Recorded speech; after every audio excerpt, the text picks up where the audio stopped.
Hey guys, it is Tim with Tabletop Terrors, and this is Daily Damage. Daily Damage is a live vlog where we teach you what will make you uncommonly good at D&D and hyper creative.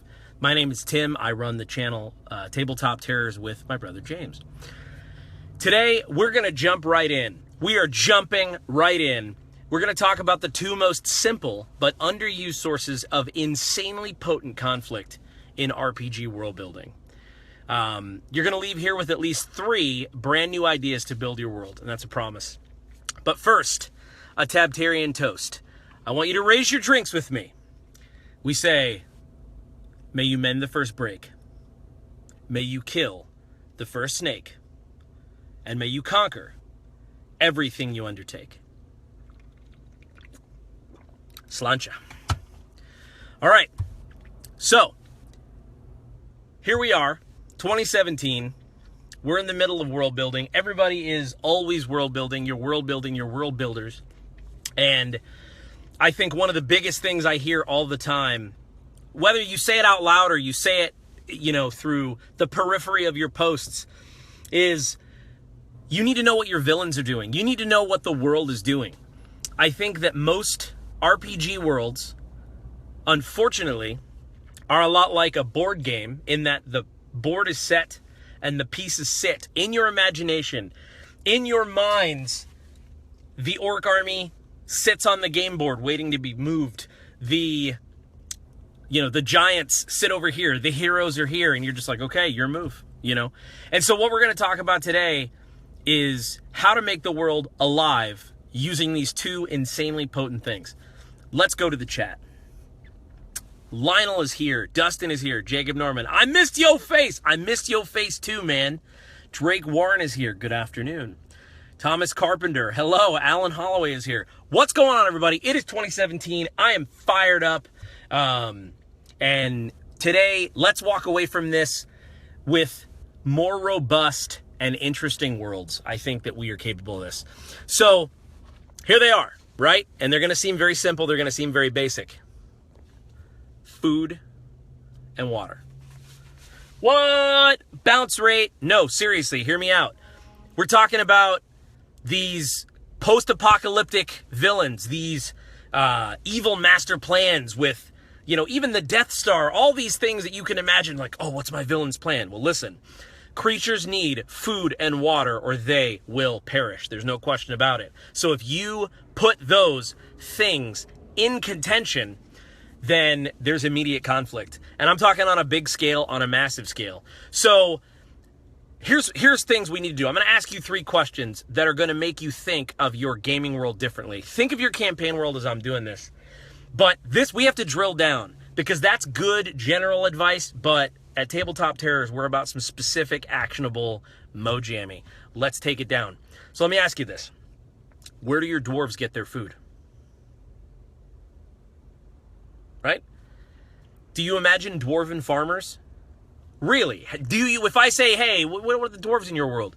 Do you think of a person in a field with an implement at all? Probably not. Most of the time, I think we imagine miners, craftsmen, merchants. Even if you go into the ancillary, you've got your guards, the military, the clerics, and that's not counting the famous tavern owners, but no farmers. Yeah, you don't imagine a farmer right away. So let's talk about how do we use this to our advantage to come up with the most interesting dwarven social structure. Here's another question: where do your orcs get their food? Where do they get their water? A lot of times it's just, well, they raid and pillage. Blah, blah, blah, blah. They got their big tusks under here, and you imagine them raiding and burning villages to the ground, right? They got their dire wolf skins up here. Maybe they're riding dire wolves, maybe both, which is a little messed up. But let's talk about how to change this up to make the most unique orcs you've ever seen. And then one of the big ones, fire giants. Wow, how are they eating? Everything will be overcooked. And I imagine them with these big, plates with the big chicken leg you get at Disney. It's like these big meat chunks with the bones sticking out. And they feed the bones to their fire dogs, right? But most of the time when you imagine fire giants, how do you imagine? Like, do you I mean, I know how I imagine them: eating and posing for covers of players' handbooks. That's really all they do. I've got a full calendar today. I'm going to post the player's handbook, 5e, big deal. Anyway, let's make some unique giants. So let's go to the chat and see what people are talking about. Nathan Hurston said, woohoo. Alan Holloway says, hey everyone, Tim is getting back on schedule. I'm back. Had a lot of stuff to do, had a lot of stuff to handle, family stuff. But we're back, baby, and we're more terrifying at the table than ever. Let's see here. Joseph says, what's up, brother? What's up? And so this is what I want to do. Let's start with the orcs. Let's dig in and talk about how food and water can play a part in the conflict in your world. Well, these orcs need these things. It is essential. So where are they getting it from? They can't just raid everywhere, because that would last one winter. Cultures don't just pop up. Like when we, it's cool when we see Conan the Barbarian and we see all that stuff. They can't do that to every village, because if you kill everyone, it takes a generation or two to repopulate. So it's not like you're like, well, we need to move further on to pillage. Like even the Vikings farmed, right? So we need to think about, let's use raids in our world. The orcs raid, but why do they do it? Why do your orcs raid? Here's why they do it. They scare people into working for them. For farming, they say, listen, if you farm for us and give us half of everything you make, we'll leave you alone. We'll come here once a season, once, whatever. You know, the old Bugs Life, where the grasshoppers are leaning on the bugs to make them their food. Go that route. Make the orcs smarter. Make it so that the orcs don't just go and kill everyone. They understand that those people are not going to just grow back. And here's an extra tasty bit. Make the orcs have their own farms. They're not stupid. Now, I think this would be kind of a cool layer. Well, how is this in your world? But make the farming like a particular, I would say make the agriculture like sacred. Make it so that it deals with superstitions or their faith, or it does deal it with blood in some way, something like that. But the idea is that if the village can't pay the price, then those people are taken and forced to work as slaves, as beasts of burden for these orcs. And maybe you can gain your freedom back. But right there, that's conflict based on food, and I didn't even touch on water. Hey, Nicholas Ashmore is here. He said, hey, Tim, good to see Daily Damage again. Drake Warren says, I think that is why you don't see a huge number of giants in concentration, because of the amount that they eat. Drake, that's a great point. So there's conflict right there. Is you have the giant tribes have to stay a certain distance away from each other, so this creates boundaries. So you've got specifics to their caste system. It's like, no, you can't come out of this area, right? And we'll talk about the giants. I've got kind of something interesting for the giants. And if you wait till the end of this stream, I've got a world building challenge that I want to see how you guys handle it. I think it's going to be interesting. Thomas Carpenter says, so orcs are Negan and the saviors. That would actually be pretty cool. Exactly, dude, perfect, exactly. Walking Dead reference. That is exactly what they are. Now your orcs are smarter, and that's a source of conflict, because anytime there's an orc, they might not openly kill you, okay? So understand, this is how we're going to do it. As of right now, this is Dragon Grin. This is how the orcs are going to be. What's up? Scott is here. Because it's more interesting to me that they're smarter. Do they still raid? Do they still murder people? Yes, but they're not burning across the countryside to, after one winter, then starve or have to push further, you know? So let's talk about this. Let's talk about the dwarves, right? We were talking about in dwarven culture, at least accepted dwarven culture, D&D, Tolkien, these dwarves typically live in mountains, or even the hill dwarves live around mountains. Like I said, we don't often think of or see dwarven farmers. Now there might be some, but the population by and large isn't rife with these. So let's take a similar tact. I want to make it so that the dwarves themselves, they also farm, but it's very interesting, very unique. Let's talk about stonework. Let's talk about, imagine huge chambers in the mountain. And they're not just digging down for gold and gems and things like that. Imagine this enormous chamber, this huge agricultural stone carved network, complete with like these reaching holes and all these different shapes. Like what if you looked up and the shapes formed like a dwarven deity symbol. Like this, so when you look up at the sky, the light is, piercing down, and the crops are in a certain shape, and these stone hewn like gutters for irrigation, and that means that there would have to be dwarven farmers, but they're not going to be your normal roll up your sleeves, get in the dirt. They're going to be, you have to be able to work with stone, dig in stone, make some dwarves that are great farmers. And here's something else that'd be really cool. How does this work in your world? What if the things that grow in this soil can only grow in this soil, this rich, deep soil of the mountains? I'm even seeing like some of the plants that are specifically grown out of gold veins or silver veins, like, and you can call them cool stuff. Name the plants so that they're specifically rare. I think that would be kind of neat. So what's the source of conflict in that? Well, let's say that they're having problems with these crops. We all know mountain dwarves are pretty stubborn, right? They're proud, typically, and they don't ask for assistance. There's a harsh winter coming. They refuse to take any of their, emissaries and go to their neighbors for help. What happens now? Because they need food, they need water. Maybe their water supply is running low. Those kinds of things are huge. This is big and important. These are the things that a king would be focused on, as well as, there's an enemy mounting forces in the east. Okay, well, that's important, but guess what? My people will starve if we don't get them fed. So let's see here what people are saying. Scott says, hello, everyone. Justin Rio says, there is benefit to posing the questions which came out of early D&D. What are all those creatures in the caves eating? Absolutely. Asking those questions and coming up with interesting answers, I think, is the source of conflict in the world. And that's kind of the point. Exactly that. Nicholas Ashmore says, what if the orcs actually defend these communities that they're collecting food from, protecting your assets? That's brilliant. And I love that. Nicholas, very good idea. This makes it so that it's that mafia protection kind of flavor, where that would mean that other monstrous humanoids, okay, let's do this. The gnolls, maybe even some goblins and things like that, start raiding these halfling farms. Well, now, orcs versus gnolls, and it's real, it's on. It immediately creates this conflict, and it's different than what you're used to, but it's like, okay, there are orc guards or patrols that go around the neutral zone protecting their farms, and those orcs don't want that duty, so they're going to be a little bent out of shape. So I love that. Brilliant. Absolutely love it. Scott said, so the orcs are the mafia, pay for protection. That's it, man. Luminous mushrooms. Now he's talking about the dwarves that supply not only food, but light for other crops. That's so cool.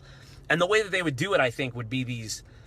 when I think of dwarves, and maybe this is too tropey, but I think angular, stone, precise. So I would think that these mushrooms, they grow them inside sort of a... I don't know exactly the agricultural term, but essentially a relief in the wall that runs along the wall. So you see what looks like a stripe of light.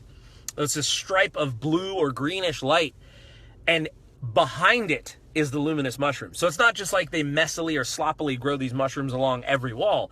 They grow them inside so that these stripes of light can be seen in these different shapes and patterns. And like I said, this is the direction that we are absolutely taking our campaign world. These things we're talking about, this is pretty much going to be how we do it in Dragon Grid. And so, let's take that step with the dwarves. Let's take that conflict one step further. The neighboring tieflings, maybe the Granach Thane, who have abundant food, they know about the dwarves' plight, but they're disinterested in sharing with the dwarves due to previous grudges, or something like that. Now, tensions are starting to rise because winter is on its way. I can't say winter is coming. TM. But anyway, so there are raids. These raids begin happening on this tiefling settlement, village, city, whatever, and food goes missing. Some say it's the dwarves, but some say it's not. But rumors of open war start.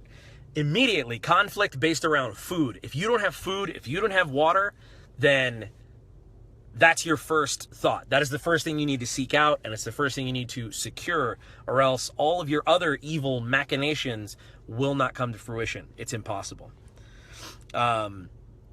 So, now I saved the fire giants for last, but that's where you come in, and this is a live stream, and this is a chat. So let's do this together. This isn't just going to be me telling you what's happening. Let's say, where do you think the fire giants get their food? Now, we're going to talk about this now. If you're watching this live with me now, we're going to brainstorm this. But if you're watching this on YouTube, comment below on where you think the fire giants get their food. Now, let's spitball this and talk about in the land of Dragongrin, just to give you sort of a framework to build in so you have some barriers. There's an island chain, and the giants live in a caste system that is very much like sort of feudal Japan. And so with that said, and we have our very own Chris Wilhelm here with Drop Dice, and he is an expert in Asian themed cultures and things like that. So I want you to chime in, Chris. What are we doing with these fire giants? How do they get their food? And how is it not always cooked all the time? Because you can't go farming on a volcano. So what do? Let's brainstorm this. Let's talk about it right now. Trevor Richard Good says, Tim, hi-oh. BJ Hall says, what do they eat, Ash? That's the thing. Depending on how literal you want to get with the fire giants living inside of a volcano, it wouldn't be sustainable for actual food unless the food itself was fireproof or fire resistant, like fire creatures, like mephits and things like that. Nathan Thurston says, fire giants. I think of the giants in Never Ending Story eating rocks. Maybe fire giants eat volcanic rocks. Maybe. That's a possibility. You know what, too? And if we went that angle, the way that I would kind of play it is, they can do that, but they hate it. Like, it's not yummy to them. It's like, can you tell I have a 2-year-old daughter? It's not yummy, baby. We don't eat the rocks. We don't eat the fire rocks. Yeah, that's yucky, baby. But anyway, I would imagine that it's very similar to like your Barbossa, Captain Barbossa in the Pirates of the Caribbean, the first movie, where they can eat this stuff and it sustains them, but it's like just getting by. You're gonna hate it, and so it drives them. And so I would imagine that they would force the other weaker giants to provide them with food. Now, not all the other giants would do that. So perhaps they'd have to barter in this system. And so with the bartering, perhaps, some of the powerful giants also say, well, hey, we won't bother you. If you are conscripts in our army, we'll feed you. And that's it. That's how you eat, that kind of thing. Justin Rio says, fishing is obvious, I guess. Steam off the pools that remain when the tide rolls out. Dude, that's great. So maybe they're fishermen. And that's great because that goes against tropes, to see a fire giant, this huge fishing trap. That would be great. That's actually a really good idea. Chris Wilhelm says they're filter feeders. They breathe in tiny microorganisms. They seem to be constantly breathing heavy. So they're just breathing in this, and through this, I think that would be cool in the ecology of a volcano because then you can put some interesting stuff in there. Like what kind of things are turning into this organic matter. That's cool. Nicholas Ashmore says, what if the food that they're hunting is equally deadly to them as they are to it? Okay, so like a Pitch Black situation. I use a lot of movie references if you haven't caught on, just because it gets people there this fast. And that wasn't even a great one, but I was thinking about how Riddick in those films, sort of had to become the hunter. But I think that would be really cool. Like, make salamanders terrifying again. Make them these predatory, violent, like in the film Aliens, to use another one. It's like they're everywhere and you have to constantly kill them, but the meat spoils quickly. But maybe that's what they do. Tons of salamanders. So that's actually really cool. BJ says, hey, if they eat volcanic rocks, then they're good to go. But unless they're yucky, do they prefer marble? Justin Rio says they also don't have to be eaters. Perhaps they're autotrophic, and that's part of why they are fire giants. In my setting, green skins are green because of photosynthesis. Okay, so that's one way to go too. Really take the elemental route there. And then Scott Houston says, hey, if there are fire giants, then there have to be other creatures that also live within the same environment. Lava newts, molten jaguars, etc., etc. And then Nathan Thurston says, volcanic basilisks. And this is true. This is where just doing, again, this is all based on food. And this is kind of where I want to go to, which is if we're talking about, all right, what problems are going on in your world? How are you going to plan your next session? What are you going to do? I don't think many people go immediately to, I don't know, how are the fire giants eating? But knowing this information, and the reason why I said that to me, these are the insanely potent conflicts in RPG world building, is because in some way or another, most creatures need food and water, or their version of that, to survive. And so for me, starting the campaign planning with, oh, okay, all right, well, thinking of these lava newts that you're talking about, or salamanders, and saying, all right, the giants are getting weak, the salamanders are starting to become too prolific, and they're spilling out of the volcanoes around. So now, there it is, immediate plot hook. The players need to stop and kill a basilisk, or a salamander, or whatever you choose to do. And doing it that way, I think, makes it feel more real, because it's not just plopping a monster into the middle of a campaign. It's saying, well, no, here's why. That also makes it easier for you as a game master when they start asking questions or doing research or trying to figure out where the creature came from. It leads to a place in the world.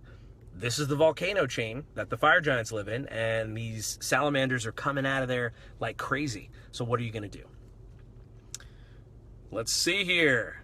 The Mappernomicon says, Justin, exact same for me. As it is for Earth, there has actually been no green mammals. Hi, Tim. Eats potato salad. Nicholas says, perfect. They have to basically scuba dive into the molten volcano to find food. It becomes a rite of passage and a centerpiece of the culture. This is exactly what I'm talking about. Now you're talking, and this is all just food. We're not even really digging into water yet, but you're talking about how and why the world works. And you don't have to ask yourself, well, would they do that? Sometimes when we're trying to think of motives and things like that, our questions are, is that realistic? Would they do that? And it's like, with food, yes, the answer is yes, they need to do that. And people would be doing it who didn't want to do it. It's like, oh, it's my job to lava dive. All right, come on. And that to me is a really good source of conflict. And then if those people stop doing it, what happens? Others don't eat, and that's important. Joshua Law is here. Chris Williams says, or maybe they eat like fire does, needing fuels to survive. They can drink lava for nourishment, but prefer fine and exotic fuel sources. Gunpowder, for example, is like spice curry to them. See, now we're world building, and this is all off of what they eat. Now, if that's the case, imagine the plot hooks that immediately spill out of this. So, the Giant King is having a birthday, and he wants the finest gunpowder in the land. So there is what happens. Now, here's how you play it to your PCs. Fire giants are raiding the nearby coast. Well, that's easy. People say, well, no, I want to use giants. They're going to be raiding the coast. But now you have this immediate built-in framework of why? Well, because they need this gunpowder. They're looking for this gunpowder. Well, where do they get it? I don't know. Maybe there's a shop. Maybe there's only like 2 or 3 people who can make it well. Maybe the person who makes it well is sick or missing. So the fire giants are going nuts. All of these things, this is conflict. These are the pieces that you place onto the board so that the players are in the middle of a very real kind of moving puzzle. And that's cool. Mike Stafford is here. What's cracking, Home Slice? Joshua Law says, howdy, DM Dakota. Let's see. Harry says, I can imagine an ecosystem of, oh boy, chemo autotrophs, filter feeders, fire newts, fire drakes, fire giants. And even just putting that, because he had them one after the other, even putting that down in your notebook, in your game master's notebook, of saying like, okay, here's the ecology. The players can start experiencing these creatures up the chain. So when they're lower levels, they start, at the beginning of the food chain. And that's the monsters that are around there. Then, when you want to kind of give them the telegraph to the players that the level has increased, or that the power, the danger rather, not the power, has increased, well, it goes up the chain. And from the fire newts, then you start seeing fire drakes. And then the fire drakes, you see fire giants. It's like World of Warcraft did this really well. They ease you in with the different enemies. So it's like, okay, little enemies, bigger, bigger, bigger, biggest. And you had a sense of danger and progression. So again, this is all just talking about food. Food, water. Insanely potent conflict for RPG world building. Brad Proctor says, like Chris said, They have to use fuel to survive. If they don't get the fuel needed, then their fire will extinguish and they'll die. See, to me, I love that. I think that's a really cool concept. It also creates an inherent constant need and a lot of plot hooks.